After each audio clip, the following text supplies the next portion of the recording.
Nazi, come here. Cell Squad is something. Now look off the dance, man. Yo, you want something? Yeah, man. Cell Squad is. Yeah, man. Don't lock it off. Don't tell her. Guess what, Squad? Go buy a peanut from the peanut man. When him a go through in the dance, in a inbox him have everything you want. Herbs by the bud and by the stock. I like the top shell and them a shell down the bar. Watch it, mind you step on them clock. Welcome to True Island Stories.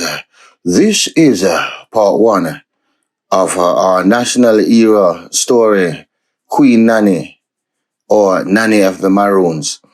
And she was born in 1686 and passed away in 1733. She was an 18th century leader of the Jamaican Maroons, and she led a community of formerly enslaved Africans called the Windward Maroons in the early 18th century under the leadership of, Nanny, of course. The Windward Maroons fought a guerrilla war over many years against the British authorities in the colony of Jamaica in what became known as the First Maroon War. So that's why Nanny history is so important to us. Only thing a cat does when you back them up in the corner is lash out. Oppressed people will always lash out at their oppressors. That's just history. Way before Nanny. That's just in our human DNA. Now, much of what is known about Nanny comes from oral history, as little textual evidence exists of her exploits. According to Maroon legend, Queen Nanny was born in what is today Ghana of the Ashanti people. According to the oral tradition, at least one documentary source said she was never enslaved, although widely assumed that she arrived in Jamaica as a slave. How she arrived in Jamaica has never been ascertained. During the years of warfare, the British suffered significant losses in their encounters with the Windward Maroons of eastern Jamaica. Lone fighting, lone chop up, lone big stone, lone burn down plantation, darkness.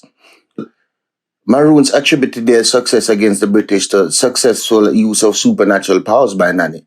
But historians argue that the Maroon mastery of guerrilla warfare played a significant role in their success. Having failed to defeat them on the battlefield, the British, guess what, they sued for peace, signing a treaty with them on the 28th of April, 1740. And that treaty now, some of that still stands today.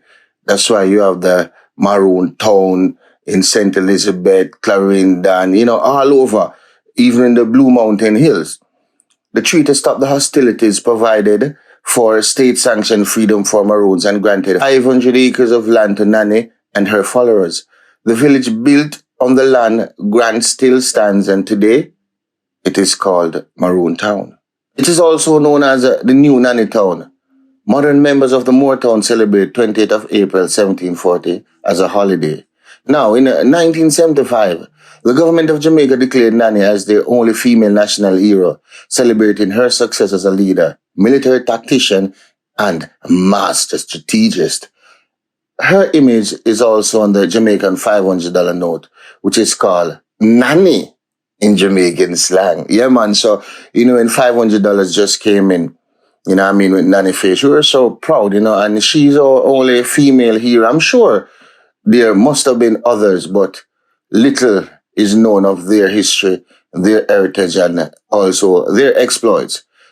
Nanny was born into the Akan people at about 1686 in what is now Ghana, West Africa, the motherland. There are several versions of her early story, yet it is not clear from objective sources which are accurate. Now, in one story, she came as a free woman who may have even had her own slave, some said. In another, she came to Jamaica as a slave, but then escaped. Dun dun dun dun dun dun. Perhaps he was jumping off the ship while it was offshore. However, the oral tradition about her arrival in Jamaica is still a myth, and some maintain, though, she was always free. Can it be proven? We'll never know. Another version of her life tells that she was a royal African blood and came to Jamaica as a free woman. She may have been married to a Maroon man named Adu, but had no known children who survived her. The Maroons are descendants of West Africans, mainly people from Akan. They were known as the Coromantee or Coromantee tribe and were considered ferocious fighters. Now you see why Jamaicans are referred to as a violent species. We do not back down. We are what our moniker says, little, but we are indeed Talawer. A number of the enslaved originated from other regions of Africa, including Nigeria, the Congo, and Madagascar. However, the origins of at least half of the enslaved African people in Jamaica during the early English colonization of the island is still uncertain and still remains a mystery as to this day.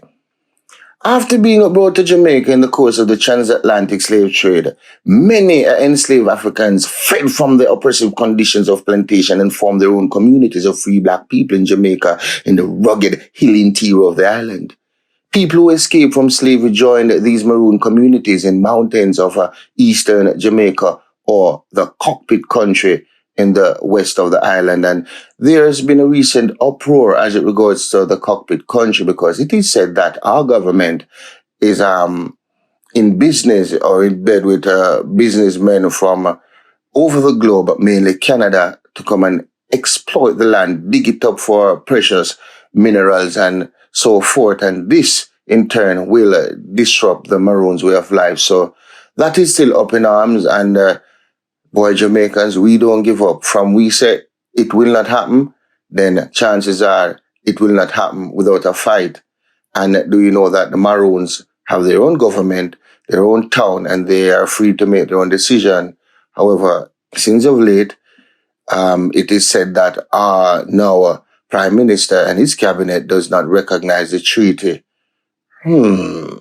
Mm-hmm. Up to the 1650s, under Spanish rule, enslaved Africans escaped and intermarried with native islanders, the Taíno or Arawak people in their communities in the Blue Mountain, Jamaica, located in Portland Parish and St. Thomas Parish in Jamaica, in the eastern end of the island. That's why we say, in Jamaica, we're out of many one people. We are a melting pot of different nations, a multitude, a plethora, a litany, if you will. Pick your poison. In 1655, following the invasion of Jamaica, the English captured Jamaica from the Spaniards. But many Spanish slaves became free under Spanish Maroon leaders such as Juan de Boles and Juan de Serras. The Spanish left, freeing their slaves in the process, and they joined the Windward Maroon communities.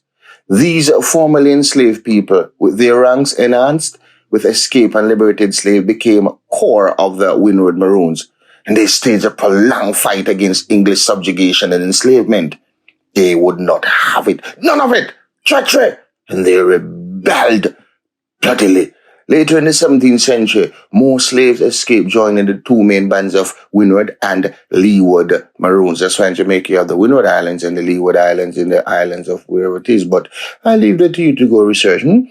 Now, shared leadership of the Eastern Maroons was with Quao and Captain Kodjo and the Akompong in the west. The Windward Maroons fought the British on the east side of the island from their village in the Blue Mountains of Portland.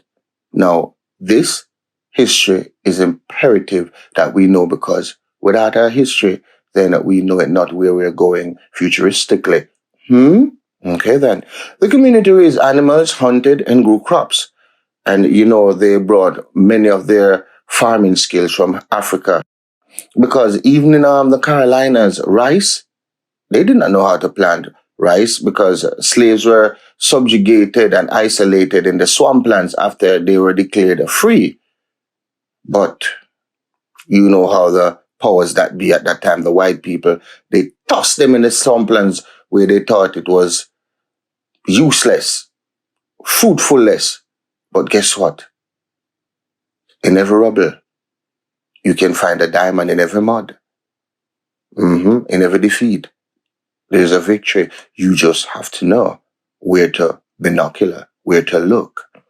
Maroons at Nanny Town and similar communities survived by sending traders to the nearby market towns to exchange food for weapons and cloth. It was organized very much like typical Asante society in Africa. See? Exactly what I said. From 1655 until they signed peace treaties in 1739 and 1740, these Maroons led most of the slave rebellions in Jamaica, helping to free slaves from the plantation, doing all kinds of things. And slaves were prohibited to read, so that kept us back going forward. And with regards to evolution, we have gotten independence over 60 years now. We have so much more to go, so much more to grow. The Guru has spoken. We have come to the end of part one. Stay. Look out for part two coming soon on the True Island History channel. Please remember, do like, share, subscribe because it helps to boost the algorithm and we're closing in on 1,000 subscribers and I'm depending on you guys to assist us. Okay? I sincerely hope you enjoy part one as part two gets even more interesting. Have a wonderful day. Nazi, come here. Cell Squad is something. Don't look off the dance, man. Yo, you want something? Yeah, man. Cell Squad is.